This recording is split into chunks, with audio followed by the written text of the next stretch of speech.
வணக்கம், welcome to my channel. Bharat karma healing centre சார்பாக ஜோதிடர் நல்ல பிரம்மா பேசுகின்றேன். தற்பொழுது நாம் மதிப்பிற்குரிய மகர ராசி அன்பர்களுக்கான டிசம்பர் மாத கோச்சார பலன்களை காணவிருக்கிறோம்.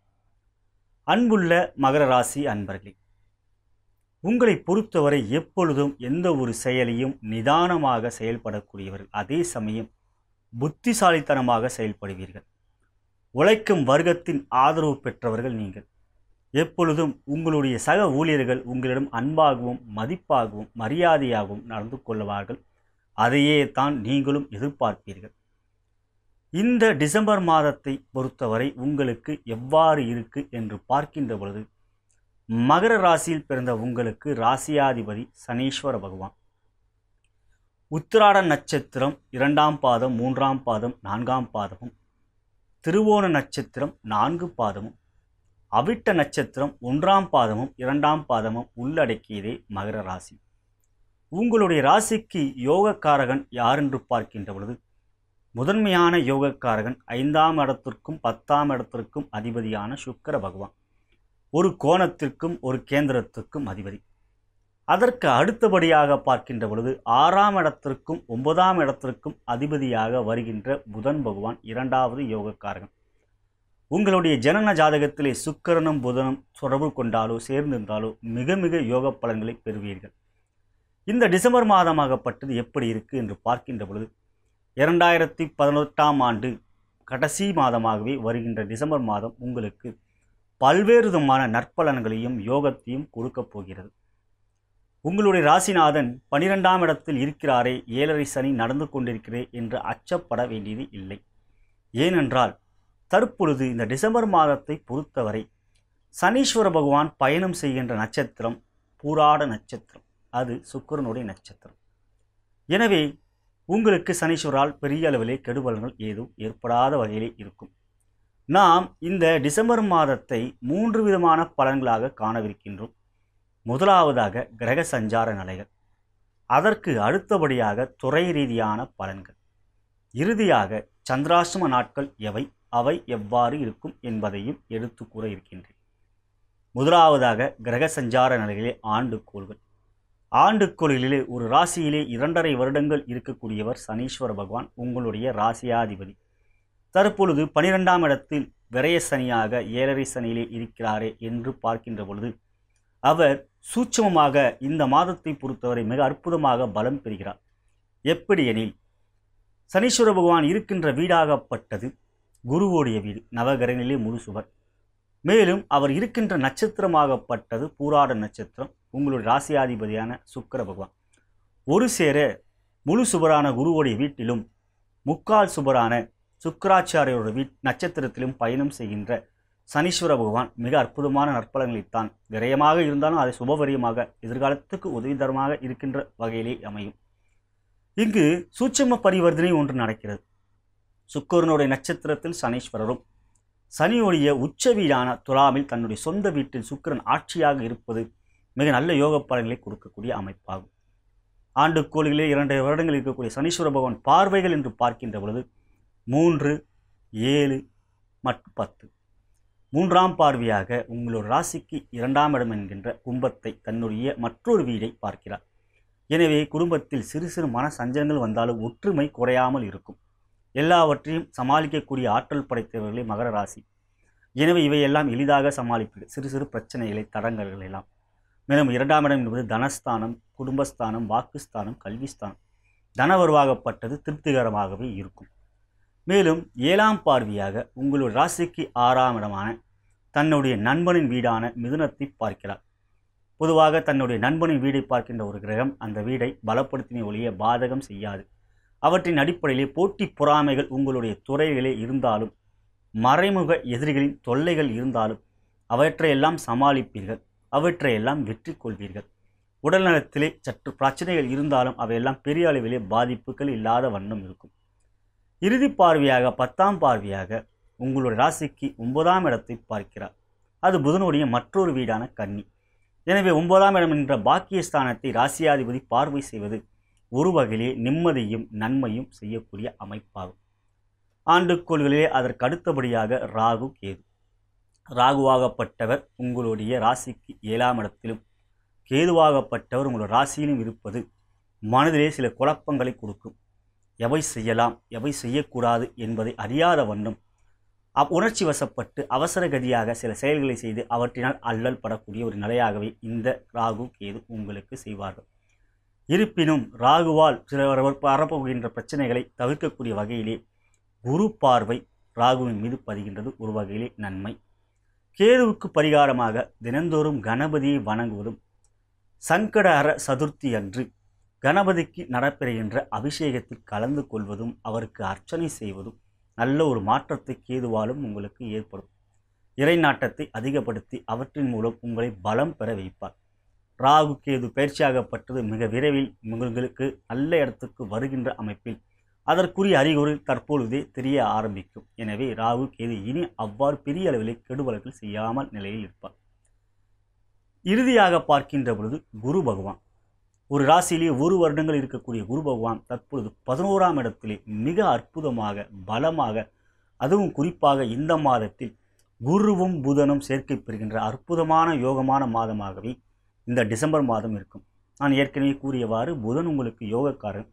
பொதுவாக கோச்சாரத்தில் 11ஆம் இடத்தில் எந்த கிரகம் இருந்தாலும் நன்மை செய்யும். அசுப கிரகமும் சரி, யோக கிரகமும் சரி. இங்கு மாதத்தின் முற்பதிலே குரு புதன் சூரியன் சேர்க்கையும் அதன் பிறகு பாருங்கள் குரு புதன் சேர்க்கையும் 11ஆம் இடத்தில் லாபஸ்தானத்தில் ஏற்படுத்தினால் எல்லா செயலிலும் நல்ல லாபத்தை ஏற்படுத்தி கொடுக்கும். எந்த ஒரு செயல் செய்தாலும் வெற்றி கிடைக்கும், அவற்றில் மேன்மை பெறுவீர்கள். இப்படி ஆண்டுக்குள்ளில் குருவோடைய பார்வை மிக சிறப்பான பார்வையாகும். குரு பார்வை கோடி நன்மை என்பார்கள். குரு சிறப்பாக 11ஆம் இடத்தில் இருந்து அவருக்கென்ற பார்வை என்றால் 5, 7, 9 5ஆம் பார்வையாக உங்களுடைய ராசிக்கு 3ஆம் இடம் என்ற தன்னுடைய சொந்த வீடான மீனத்தை பார்ப்பது முயற்சி செய்ய வைப்பார். அவற்றை வெற்றி பெற வைப்பார். எந்த ஒரு செயலையும் சந்தோஷத்தோடு செய்வீர்கள், அவற்றில் மிகப்பெரிய வெற்றிகளை பெறுவீர்கள். தைரியத்தை கொடுப்பார். 7ஆம் பார்வையாக உங்கள் ராசிக்கு 5ஆம் இடம் என்கின்ற பூர்வ புண்ணிய ஸ்தானம், அதிர்ஷ்டஸ்தானம், லட்சுமி ஸ்தானத்தை பார்ப்பதால் எல்லாவற்றிலும் உங்களுக்கான அதிர்ஷ்டம் கிடைக்கும். லட்சுமி கடாட்சியும் பரிபூர்ணமாக இந்த மாதம் உங்களுக்கு இருக்கும். அவற்றின் மூலம் மிகப்பெரிய நன்மைகளை பெறுவீர்கள். அவருடைய இறுதி பார்வையாக 9ஆம் பார்வையாக உங்கள் ராசிக்கு 7ஆம் இடத்தை பார்க்கிறார். எனவே கணவன் மனைவியிடையே இதுவரை ராகுவால் ஏற்பட்ட சிறு சிறு மனசஞ்சலங்கள், கருத்து வேற்றுமைகள் எல்லாம் இனி மறைந்து நல்ல ஒரு இணக்கமாக ஒற்றுமைகள் ஏற்படக்கூடிய அமைப்பாகவே இவை அறிவிக்கிறது. இவ்வாறு ஆண்டுக்கோள்களை பார்த்த பிறகு இனி நாம் மாதக்கோள்கள் எவ்வாறு இருக்கிறது என்பதை காணலாம். உங்களுடைய ராசிக்கு சுக்கிரன் யோகக்காரன் என்று ஏற்கனவே கூறினேன். இந்த மாதம் முழுவதும் 10ஆம் இடத்தில் சுக்கிரன் ஆட்சியாக இருப்பது உத்தியோகம், ஜீவனம், தொழில், வியாபாரம் இவற்றில் எல்லாம் மிகப்பெரிய யோகத்தையும் அதிர்ஷ்டத்தையும் கொடுப்பார். மிக சிறந்த தனவரவை கொடுப்பார். மேலும் அவர் 7ஆம் பார்வையாக ராசிக்கு 4ஆம் இடம் என்ற சுகஸ்தானத்தை பார்க்கிறார். அந்த இடமே தான் வீடு, வாகன சுகஸ்தானம், தாயாரை குறிக்கக்கூடிய ஸ்தானம். எனவே தாயார் வகையிலே உங்களுக்கு நல்ல விதமான நட்பும் ஒற்றுமையும் மகிழ்ச்சியும் இருக்கும். அவர்களுடைய உடல் நலத்தில் நல்ல ஒரு ஆரோக்கியம் ஏற்படும். சுக அடிப்பிலே இந்த மாதம் முழுவதும் பார்க்கின்ற பொழுது நல்ல ஒரு சுப நிகழ்ச்சிக்கெல்லாம் செல்வீர்கள். வெளியூருக்கு சுற்றுலா செல்லக்கூடிய மாதமாகவே இந்த மாதம் உங்களுக்கு அமைகிறது. சிறப்பான மாதமாக இந்த மாதம் சுக்கிரனால் உங்களுக்கு மிக மிக மகிழ்ச்சியை ஏற்படுத்தி கொடுக்கப்படும். மாதக்கோள்களே அதற்கு அடுத்தபடியாக சூரிய பகவான். சூரிய பகவானை பொறுத்தவரை இந்த மாதத்தில் டிசம்பர் மாதம் 17ஆம் தேதி வரை உங்கள் ராசிக்கு 11ஆம் இடத்தில் இருப்பது அரசாங்க விஷயத்தில் யோகத்தை கொடுக்கும்.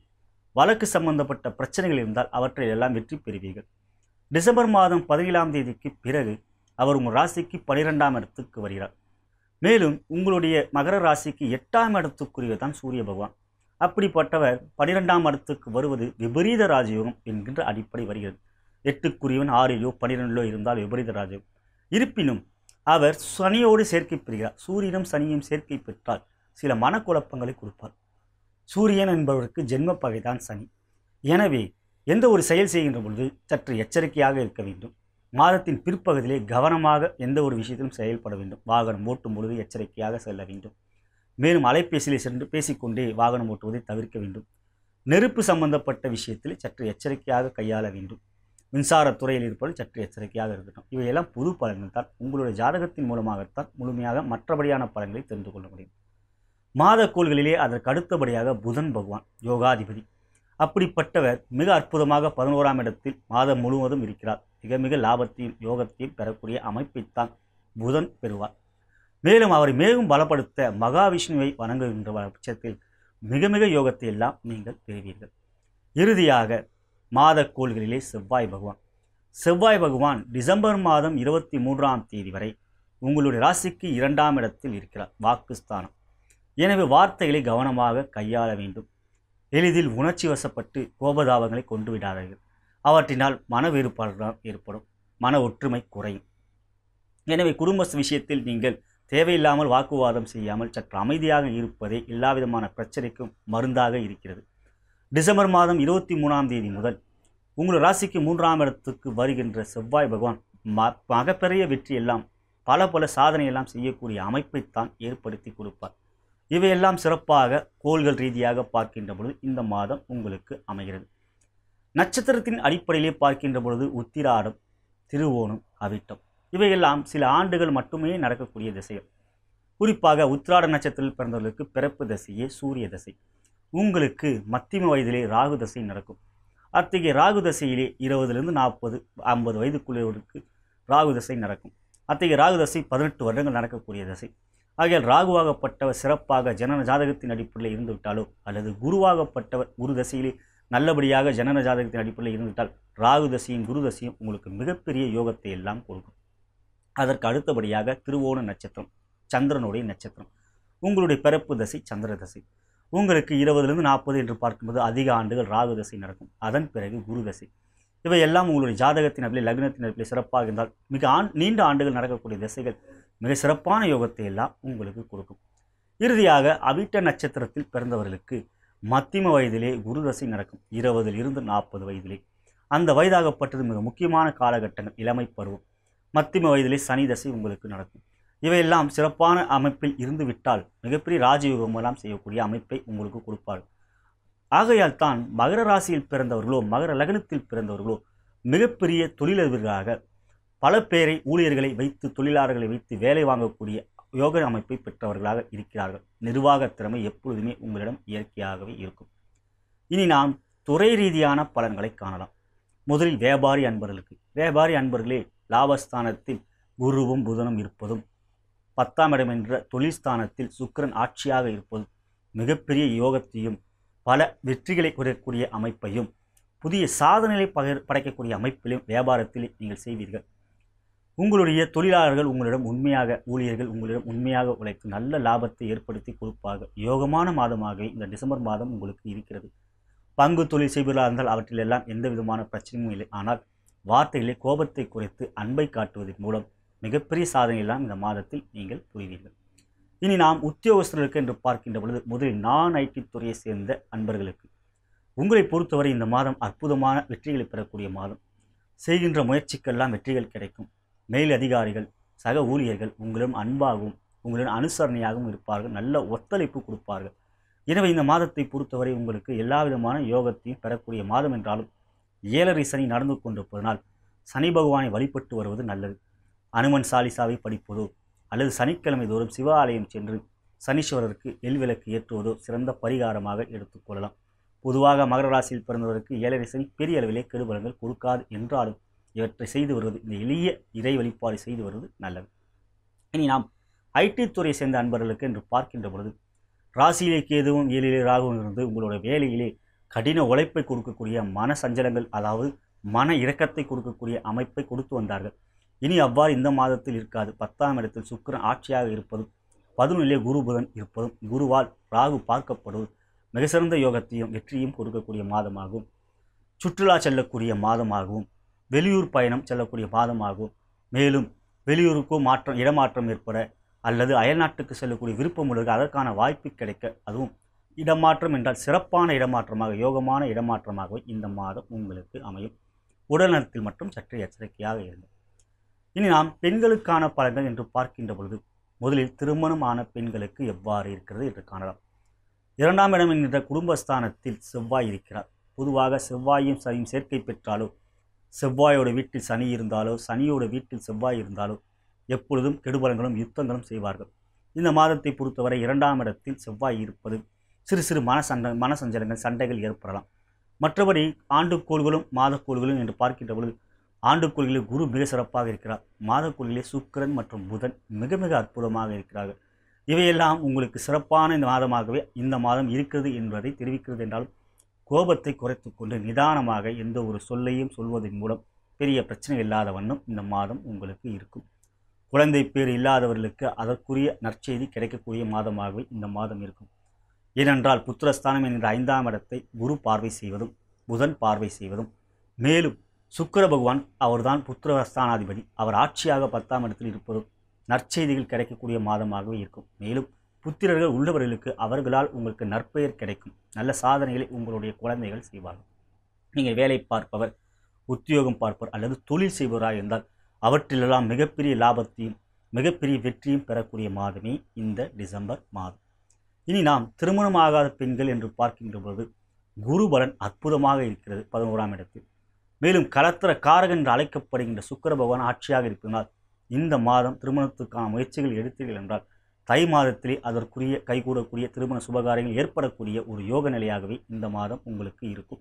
எனவே அதற்கான முயற்சிகள் நீங்கள் தாராளமாக எடுக்கலாம். வெறும் நட்சத்திர பொருத்தம் மட்டும் பார்க்காமல் உங்களுடைய ஜாதகமும் மணமகனுடைய ஜாதகமும் இவ்வாறு பொருந்துகிறது ஒப்பிட்டு பார்த்து அதன் மூலம் முடிவுக்கு வருவதே சால சிறந்தது. நீங்கள் வேலை, தொழில், உத்தியோகம் பார்ப்பவராக, வியாபாரம் செய்பவராக இருந்தால் அவற்றிலெல்லாம் மிக சிறந்த வெற்றிகள், பணி உயர்வு கிடைக்கக்கூடிய, பதவி உயர்வு கிடைக்கக்கூடிய சாதகமான நிலையாகவே இந்த மாதம் உங்களுக்கு இருக்கிறது. உங்களுடைய வேலையை நல்ல விதமாக முடித்து விடுவீர்கள். அவற்றினால் மதிப்பும் மரியாதையும் கூடும். இனி நாம் மாணவ கண்மணிகளுக்கு என்று பார்க்கின்ற பொழுது அற்புதமான மாதமாக இருந்தாலும் 2ஆம் இடத்தில் செவ்வாய் இருக்கிறார். எனவே கோபத்தை காட்டுவீர்கள். உங்களுடைய கல்வியிலே அல்லது பள்ளியிலே, கல்லூரியிலே அவற்றை நீங்கள் குறைப்பதன் மூலம் கல்வியிலே ஏற்றத்தை பெறுவீர்கள், மேன்மையை பெறுவீர்கள். பேராசிரியர்கள், ஆசிரியர்கள் சொல்வதை கேட்பதும் அவர்கள் வழிகாட்டுதலை நீங்கள் தொடர்ந்து பின்பற்றுவதும் நல்லது. இந்த பாரதத்தை பொறுத்தவரை கல்வியிலே மேன்மை கிடைக்கக்கூடிய மாதமாக உங்களுக்கு இருக்கிறது. இனி நாம் கலைத்துறையை சேர்ந்த அன்பர்களுக்கு என்று பார்க்கின்ற பொழுது யோகக்காரகன் மற்றும் கலைக்காரகன் சுக்கிர பகவான் 10ஆம் இடத்தில் ஆட்சியாக இருப்பது உங்களுடைய துறையிலே மிகப்பெரிய வெற்றிகளை பெறக்கூடிய அமைப்பைத்தான் இவை தெரிவிக்கின்றது. எனவே கலைத்துறையில் இருக்கின்ற உங்களுக்கு வாய்ப்புகள் கிடைக்கும். உங்களுடைய படைப்புக்கு பலதரப்பட்ட மக்களால் பாராட்டும் பெயரும் புகழும் செல்வமும் சேரும். மிக சிறந்த யோகமான மாதமே இந்த டிசம்பர் மாதம். இனி அரசியல் துறையை சேர்ந்த மகர ராசி அன்பர்களுக்கு என்று பார்க்கின்ற பொழுது கோபத்தை காட்டிவிடாதீர்கள், அதனால் எதிரில் தான் உண்டாகுவார்கள். மற்றபடி பார்க்கின்ற பொழுது மாதத்தின் முற்பகுதியில் சூரிய பகவான் 11ஆம் இடத்தில் குருவோடு புதனோடு சேர்க்கை பெறுவது பதவிகள் கிடைக்கக்கூடிய, புதிய பதவி கிடைக்கக்கூடிய மாதமாகவே இந்த மாதம் இருக்கும். அரசாங்கத்தில் பதவிகள் கிடைக்கக்கூடிய மாதமாகவும் அரசியலில் மிகப்பெரிய வெற்றிகள் பெறக்கூடிய மாதமாகவும் இந்த மாதம் உங்களுக்கு விளங்குகிறது. இதுவரை நாம் மகர ராசி அன்பர்களுக்கான டிசம்பர் மாத கோச்சார பலன்களை கண்டோம். இனி சந்திராஷ்டம நாட்கள். சந்திராஷ்டமம் என்றால் என்ன அப்படின்னு பார்க்கின்ற பொழுது உங்கள் ராசிக்கு 8ஆம் இடத்தில் சந்திரன் வருகின்ற நாளே சந்திராஷ்டமம். அத்தகைய நாட்களிலே மனதிலே சிறு சிறு குழப்பங்கள் ஏற்படும். எவை செய்யலாம், எவை செய்ய வேண்டாம் என்கின்ற ஒரு குழப்பத்தை ஏற்படுத்தும். எனவே அத்தகைய நாட்களிலே புதிய தொழில் துவங்குவதை தவிர்ப்பதும் புதிய ஒப்பந்தங்கள் செய்வதை தவிர்ப்பதும் நல்லது. மேலும் வெளியூர் பயணத்தை செல்வதை தவிர்ப்பதும் நல்லது. புதிய வாகனம் வாங்குதல், வீடு மாற்றுதல் போன்றவற்றை தவிர்ப்பது நல்லது. இந்த மாதத்தில் சந்திராஷ்டம நாட்கள் எவை என்றால் 26/12/2018 மதியம் 1:30 மணி முதல் 28/12/2018 மாலை 3:50 மணி வரை சந்திராஷ்டம நாட்கள். இத்தகைய நாட்களில் சற்று எச்சரிக்கையாக இருக்கும்படி கேட்டுக்கொள்கிறேன். இதுவரை நாம் மகர ராசி அன்பர்களுக்கான டிசம்பர் மாத கோச்சார பலன்களை கண்டோம். இவை 30லிருந்து 40% தான். அவரவருடைய ஜனன ஜாதகம், அந்த ஜனன ஜாதகத்திலே ராசி மற்றும் அம்சம், அவற்றில் லக்னம் என்பது வரும். லக்னத்தின் மூலமாகவே பூர்வ புண்ணியம் எவ்வாறு இருக்கிறது, முற்பிறவியிலே நாம் எவ்வாறு புண்ணியம் செய்திருக்கிறோம் என்பது தெரிய வரும். அவற்றின் மூலமே இந்த பிறவியாகப்பட்டதே யோக நிலை எவ்வாறு இருக்கும் என்பது உங்களுடைய ஜனன ஜாதகம் தான் தெரிவிக்கும். ஜாதகம் என்றால் என்ன என்று பார்த்தால் உங்களுடைய பிறந்த நேரம், தேதி, மாதம், வருடம் மற்றும் பிறந்த இடம் இவற்றின் அடிப்படையிலே வருவதுதான் ஜாதகம். அவற்றின் மூலமாகவே உங்களுடைய யோக பலன்கள் தெரியும். இவை ஒரு தகுந்த ஜோதிடர் உங்களுக்கு எடுத்துரைக்க முடியும். என்னை நீங்கள் தொடர்பு கொண்டாலும் நானும் உங்களுடைய ஜாதகத்தை ஆராய்ந்து எவ்வாறு பலாபலன்கள் இருக்கிறது, லக்னத்தின் அடிப்படையில் யார் யாரெல்லாம் யோகக்காரர்கள், எத்தகைய தசாபுத்திகள் நடைபெறுகிறது, புத்திகள் யோக நிலையில் இருந்தாலே எந்த மாதமும் உங்களுக்கு வெற்றியான மாதமாகவே அமையும். எனவே அவற்றை நீங்கள் தெரிந்து கொள்ள விரும்பினால், என்னை தொடர்பு கொள்ள விரும்பினால் கீழே இருக்கின்ற அலைபேசி எண்ணிலே என்னை அழைக்கலாம். வாட்ஸ்அப்லேயும் ஸ்கைப்லேயும் என்னை தொடர்பு கொண்டு உங்களுடைய பலாபலங்களை தெரிந்து கொள்ளலாம். நான் சென்னையில் இருப்பதனால் நேரிலே என்னை அணுகி உங்களுடைய பலாபலங்களை தெரிந்து கொள்ள விரும்பினால் தகுந்த ஒரு அப்பாயின்மெண்ட் வாங்கி என்னுடைய அலுவலகத்துக்கு வந்து உங்களுடைய பலாபலங்களை தெரிந்து கொள்ளலாம். மேலும் இந்த வீடியோ உங்களுக்கு பிடித்திருந்தால் கீழே இருக்கின்ற சப்ஸ்கிரைப் பட்டனை கிளிக் செய்யும்படி நான் கேட்டுக்கொள்கிறேன். அதன் அருகில் இருக்கின்ற பெல் பட்டனையும் கிளிக் செய்யும்படி தெரிவித்துக் கொள்கின்றேன். மேலும் லைக் பட்டனை கிளிக் செய்யும்படி பணிவுடன் கேட்டுக்கொள்கிறேன். உங்களுடைய நண்பர்களுக்கும் உற்றார் உறவினர்களுக்கும் இந்த வீடியோவை ஷேர் செய்யும்படி தாழ்மையுடன் கேட்டுக்கொள்கிறேன். நான் வணங்கும் குருமார்களும் சித்தர்மார்களும், நான் வணங்கும் பார்வதி தேவியும் சிவபெருமானும் இந்த டிசம்பர் மாதத்தில் மகர ராசி அன்பர்களான உங்களுக்கு எல்லா விதமான வெற்றியும் மேன்மையும் சந்தோஷத்தையும் யோகத்தையும் தருவார்கள் என்று கூறி விடைபெறுகிறேன். நன்றி, வணக்கம்.